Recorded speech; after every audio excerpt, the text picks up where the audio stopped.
ಇಷ್ಟೊಂದೆಲ್ಲ ಹೊಡೆತ ತಿಂದರೂ ಕೂಡ ಅದೆಷ್ಟರ ಮಟ್ಟಿಗೆ ಇರಾನ್ ತಿರುಗಿ ಬೀಳ್ತಾ ಇದೆ, ಎಷ್ಟರ ಮಟ್ಟಿಗೆ ಕರಾರವಕ್ಕಾಗಿ ಅವರು ಒಬ್ಬರ ಮೇಲೆ ದಾಳಿ ಮಾಡ್ತಾ ಇದ್ದಾರೆ, ಯಾವ ಮೂಲದಿಂದ ಇವರು ದಾಳಿ ಮಾಡ್ತಾ ಇದ್ದಾರೆ, ಇದಕ್ಕೀಗ ಉತ್ತರ ಸಿಕ್ಕಿದೆ.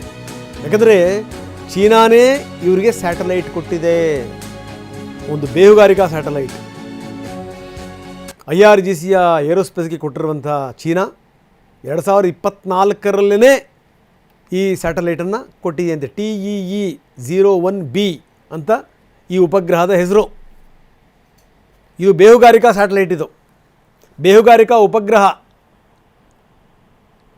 ಇದೇ ಸ್ಯಾಟಲೈಟನ್ನು ಬಳಸ್ಕೊಂಡು ಇರಾನ್ ಅಮೆರಿಕದ ಮೇಲೆ ನಿಗಾ ಇಟ್ಟಿತ್ತು. ಹೆಂಗಿದೆ ನೋಡಿ ಸಂಗತಿ. ಈ ಇಡೀ ಜಗತ್ತಿನಲ್ಲಿ ಒಂದನ್ನು ನಾವು ಗಮನ ಇಟ್ಟು ಮಾತಾಡಬೇಕು. ಒಂದು ಅಮೆರಿಕ, ಎರಡನೇದು ಚೀನಾ, ಮೂರನೇದು ರಷ್ಯಾ, ನಾಲ್ಕನೇದು ಭಾರತ. ಇವರೆಲ್ಲರೂ ಕೂಡ ಆಕಾಶವನ್ನು ಆಳುವಂಥವ್ರು. ನಾವೇನು ಕಡಿಮೆ ಇಲ್ಲ ಈ ವಿಚಾರಕ್ಕೆ ಸಂಬಂಧಪಟ್ಟಂಗೆ. ಆದರೆ ಅದರಲ್ಲೂ ಈ ರಷ್ಯಾದ ಬಗ್ಗೆ ಹೇಳಲೇಬೇಕು. ರಷ್ಯಾ ಮತ್ತು ಅಮೆರಿಕ ಎಷ್ಟೋ ಸಂದರ್ಭಗಳಲ್ಲಿ ಮೇಲ್ಗಡೆಗೆ ಈ ಸ್ಯಾಟಲೈಟ್ಗಳನ್ನು ಈ ಸರ್ವೀಸ್ ಮಾಡುವಂಥ ಜವಾಬ್ದಾರಿ ಇದೆಯಲ್ಲ, ಈ ಥರದ್ದು ನಿಲ್ದಾಣಗಳು, ಏರೋಸ್ಪೇಸ್ ನಿಲ್ದಾಣಗಳು, ಅವೆಲ್ಲವನ್ನೂ ಕೂಡ ಸರ್ವೀಸ್ ಮಾಡೋದು ಕೂಡ ಮೇಂಟೈನ್ ಮಾಡೋದು ಕೂಡ ರಷ್ಯಾನೇ. ಅಂಥದ್ರಲ್ಲಿ ಚೀನಾ ಇದನ್ನು ಕೊಟ್ಟಿದೆ ಅಂತಂದರೆ ಹಿಂಗಾಗೇ ಇವರು ಕರಾರವಕ್ಕಾಗಿ ಹೊಡಿತಾ ಇದ್ದಾರೆ. ಇದರ ಹಿಂದಿರುವಂಥದ್ದು ಪಕ್ಕಾ ಚೀನಾ, ಪಕ್ಕಾ ರಷ್ಯಾ, ಅದರಲ್ಲಿ ಎರಡು ಮಾತಿಲ್ಲ.